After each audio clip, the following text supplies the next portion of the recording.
All right. So I know you already saw my post and you want to see that game against the Grandmaster. I have to tell you, I have to brag about it because so far I have 3 points out of four. First day, one win, one draw. Second day, one draw, one win. And then two more games tomorrow. So I'm excited to see how it goes. Now, I want to show you this game against the Grandmaster.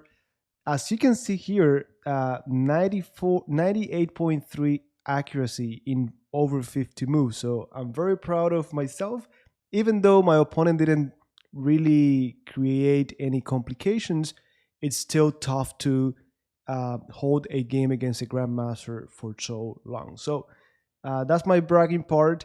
I have to show you there are other games like the last game I played today against a FIDE master. I was playing black, as you can see, 90% accuracy, one brilliant move. So I'm really impressed. And this is actually my first game of the tournament, first game of the year, first over the board game of the year, 97% accuracy. You can see the opening. Those of you who are friends of the channel, you know what opening this is, keeping it simple.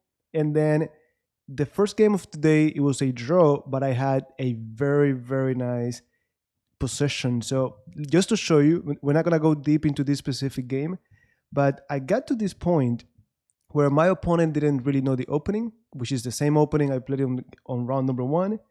And, I got this really nice outpost. If you went over lesson number 52, this should be music to your ears. And then after check with that rook to incorporate the bishop like we learned with Kasparov and Ding, um, I thought this was great. I thought this was magnificent. The engine didn't love it, but I'm thinking this game has to be mine. And I ended up to have even +5 in the end game. But time pressure got the best of us, and it was just a draw. But anyways, let's start with the games. Now, before we get to the Grandmaster game, let me show you. I'm not gonna go over this entire game either, but this was the second game of today. FIDE Master playing as white, Javier Torres, and after d4, d6, I'm inviting him to play e4. Let's play Pierce defense. If you haven't gone over the chessable course, well, just know it's out there. But my opponent plays knight f3, g6, and then I played f5. Of course, I could have played just King's Indian defense, but I'm trying to expand my horizons a little bit more, mainly because my opponents are preparing, looking me up before the games in the tournament, and they prepare. So I want to have them a little bit confused. Sometimes I could play the King's Indian defense. Sometimes, like here, I could actually play. Let me go back. I I can actually play like this, which is actually like a dodge. Actually, it's a dodge. And then after e5, notice how I got into a King's Indian defense setup. But I didn't have to move the knight in order to play f5. So here you could take on e4, but I decided to go with f4 and it got really, really, really interesting. Now, on that same note, let's go to the tournament, to the game against the Grandmaster. Now, what did I play against the Grandmaster? A lot of you asked, did I play d6, Pierce defense? And the answer is no, I played c5. Now, why is that? Well, I looked him up before the game, right? And I see if you look him up, it says he plays as white, he plays e4, and then against the Sicilian defense, he plays the closed Sicilian. And sometimes he goes into the Grand Prix attack and so on, right? So when I'm reading this information is not useful for me because I play Pierce defense. But recently, I have one of my students who plays a Sicilian. He was having difficulties against the closed Sicilian because he plays knight c6. And I told him, look, what if we look into this e6? And then we prepared it. And since I did this so recently, I really know it. And I'm thinking, well, this Grandmaster plays this for certain. I'm going to play c5, get into a closed Sicilian is guaranteed. Let's see how it goes. But After e6, my opponent, I see him grab the knight, the king side knight, and I'm thinking, what are you doing? Put that back, move something else. And indeed, he went knight to f3. And this is a big deal because it looks like he wants to transpose into an open Sicilian. And as you know, I've never played the Sicilian. I don't want to get into the open, the sharp, the main lines. Now, here I'm thinking, well, maybe after knight c6, he stays in, playing the closed Sicilian. I was honestly expecting something like g3 and then d5, or Grand Prix and I still play d5. But after knight f3, knight c6, d4, c takes, knight takes, we are playing the open Sicilian. And from here, it could go into so many different ways. I think you could play a6, a6, you could play so many things. Now, if you remember lesson 112, I believe, we had a lesson on the Sicilian defense, and we explored this line with queen b6, and then there were some ideas with bishop c5, adding more pressure. I think we even talked about bishop b4, but we didn't have the knight on c6. So I said, you know what, forget about it. Let's just play chess here. We know chess. Let's follow the principles. So I just played knight f6, and now this is automatically the four knights variation. So let's play chess. I know I still could play, bishop e7, bishop c5, bishop b4, and I'm prepared for a sharp game.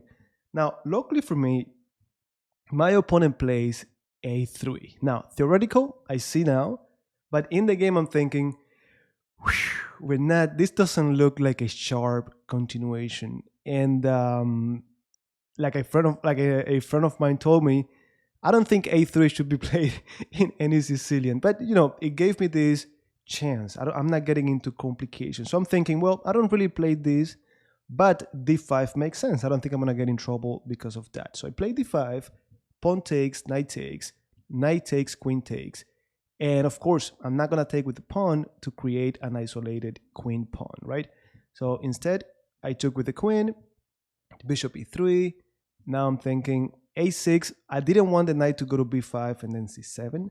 Maybe unnecessary. Maybe I should have just developed my bishop or just taken. But again, I don't really know this position, so I want to be very, very careful. Now, bishop e2. Now I take, queen takes, and my opponent, this is what I said. My opponent is not really trying to get into an aggressive middle game. And by the way, I've seen him play in other tournaments, and in the first few minutes of the round, I like to stand up, walk around the tables to see what people play, and you get to know these opponents that you encounter over and over in the tournaments. So I always see him playing these quiet positions. But the thing is, in a position like this, you got another 30 moves to go, and it's quiet, but so many things could go wrong, and you gotta play very accurately because you give a grandmaster something as little as a weak square, a weak pawn, the pair of bishops, and they will outplay you. So I know he enjoys this, and to be honest, I'm feeling a little bit uncomfortable. This bishop is very, very active. I cannot really develop. My other bishop, I wanted to play b5 like I know you do in the Sicilian, bishop b7, but the moment I do that, he could go bishop f3, and then after my rook moves over, he could go bishop e5. So I'm already not liking this, but I thought, well, let me just improve my bishop. Bishop f3, bishop c6. I didn't like it because I'm getting isolated pawns, but at the same time, I'm thinking, look, I don't know who you are, but you're not gonna be able to take advantage of this. Like, there are not many pieces left. We're gonna go into an endgame. Those pawns are gonna be easy to defend. And never forget this: a weakness is only a weakness if it can be attacked. And these pawns, I don't see them doing that. So after he castled, I castled too because I'm thinking the only advantage he has, or the imbalance here, is 3 versus 2 on the queen side. So I want my king to be there helping those pawns. And of course, I also have 1, 2, 3, 4 versus 3 on the king side. So this should be a draw, but I still feel uncomfortable. Powerful bishop, passive bishop. So after I castled, my opponent goes rook e1, I go bishop e7. Finally, I develop my bishop. If they take, I'm thinking I always have these ideas and I collect on g2. Of course, I had to calculate things like this because after I take, they could always go bishop g3, right? But no big deal. I can always find ways to hit the bishop and then the pawns fall. So I really liked that variation. And after bishop e7, my opponent plays g3. Now I go rook h to g8, and the computer liked it. And um, I thought of ideas such as bishop f6, but this was going to be just too bad. Doubled, isolated, isolated, isolated. So I said, you know what? It's not that bad. Let me go rook h. I'm sorry, rook h to g8. Maybe in the future I could play g6, and I just don't see my opponent getting me in trouble because I put my rook on g8, right? So it is what it is. Now, after my opponent plays his next move, rook e3, I want you to pause the video and see if you can find a very interesting move here for the black pieces. I'm very proud of the move. I really think this is what gave me the chances to draw this game. And if you pause the video and you found it, congrats. It's not that complex. But I just decided to go rook takes d4. I had considered c5 too, bishop moves, and I trade one of the rooks. It's getting even less complicated, but this was too beautiful not to play it. Simple, but I liked it. And of course, bishop c5, and now we go into a rook endgame, very, very, very even. Now, after rook d8, I offered my opponent a draw, and you can see it here on the score sheet. Now, of course, he said no, and I'm gonna make a comment about this moment when I offered the draw and so on. But before I say that, I gotta tell you, even though he refused to draw, in my mind, I'm in a win-win-win situation. If I win the game, I win. If I draw the game, well, for me, it's still a win. It's a win as black, as against a grandmaster. I'm going to win some points in my rating, so that's good.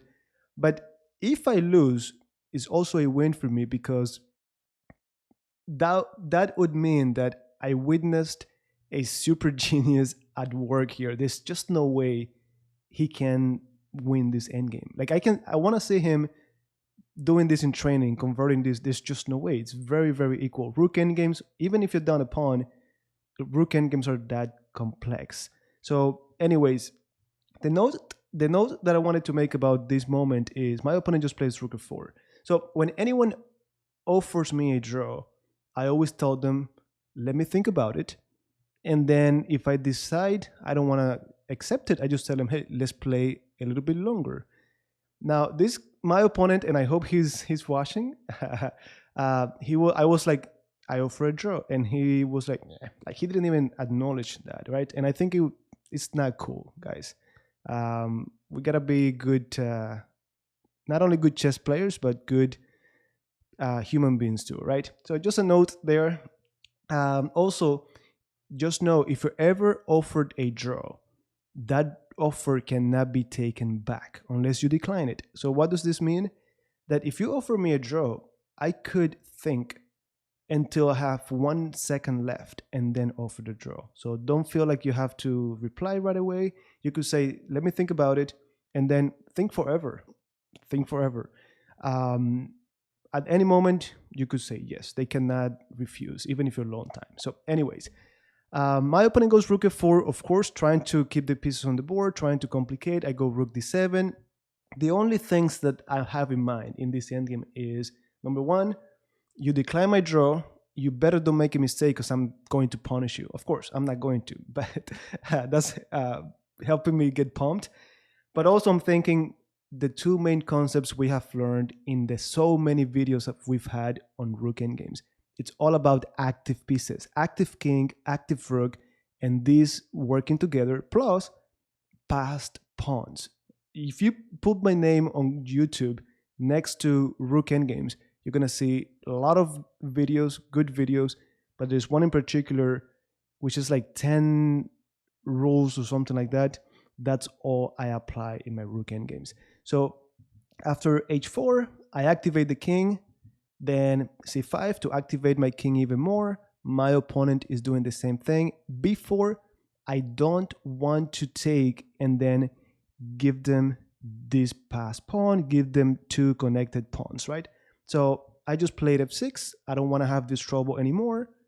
Then e5. That rook has nothing. My rook, it has an open file to attack and penetrate if they let me, and it also has a rank to defend. So very active rook. h5. For a moment, I thought, leave the pawn there, not a big deal. But then I started to think, I don't want to give this guy a chance. So I could see this pawn at some point doing something like h6 and then creating weaknesses. So I just went g6 myself. If you go h6 right now, well, that pawn is going to be a little bit difficult to defend for my opponent. I could see myself playing at some point f5, g5 and hitting the pawn. So of course I took back, then rook h4, and I go pawn to f5. I know that I need to put these pawns in motion. In my mind, and I always tell you, we learned this on lesson 90, 91 from Capablanca. In the endgame, think of the ideal position. What do you want? And then you work towards it. What do I want? I want a passed pawn on the king side so that they have to be passive. And if they ever want to get the pawn, well, they have to let me get in on the other side. So that's what I'm looking for when I put these pawns in motion. Rook h6. Again, my rook is cutting off this king and defending. Pawn to c4. Once more, I don't want to take and give him these very nice pawns. So I just went e4, putting my pawns in motion, and I'm getting closer to promotion. I can see some checks if the king goes up. I can see at some moment rook d2, collect, and I'm 3 squares away from promotion. My opponent goes king b3, king b6. I know where they're going. And now just rook e6. That's it. I'm okay if you take me. I take back. My rook is defending everything, and my king gets more and more active. So rook h8, I push, and now I'm letting him know, look, I'm ready to take this pawn. Then we're going to get what we covered on that lesson. I think it's 123 or something like that. Two connected pass pawns on the 6th rank could be better than a rook. So if you let me get this pawn on g3, I'm going to get those those connected pawns. Notice that I'm not letting them have them, and my opponent also did not let me have them. So instead of taking, which is not a big deal, I probably could have taken or pushed, I decided to go rook e4, active rook, active king, working together, took, check, I go down. I calculated push, take, I'm okay with all of that. My opponent goes king a5, give me the pawn, check. I go to the c file because I don't want to go to the a file and they take with check, right? So he took, I take, and now I'm thinking this is just already theoretical draw. Even if I don't have this pawn, I should be in good shape. But I just went rook to c6. Of course, I have to calculate because if my opponent takes king a6, this pawn is going, right? I mean, I didn't mind it because my pawn is going too. And then after I move, we're just going to promote at the same time. So I really offered this variation. My opponent said, nope, I'm going to keep trying to win this game. But then rook always far, hitting from behind, rook's always from behind. And then I already know my rook is going to be sacked and they just cannot stop the pawn. So b7, I push, and then of course he's trying to do this. But I think even if I go f3, they block, takes, f2, we promote at the same time. And he doesn't have this annoying check. But of course, I just sacrifice the rook, and then the pawn is just going to go, and they have to give me their rook. So there you have it. Not that exciting, but guess what? A lot of your games are going to be like that. Not that exciting, just little by little, trying to look for these small advantages. So let me know in the comments what you thought. Let me know in the comments if we should maybe play a more Sicilian defense. Let me know in the comments if you want me to review the other ones, if you have any suggestions. And thank you, like always, for all the support. Two more rounds tomorrow. I'll keep you posted on how that goes. And good luck with everything.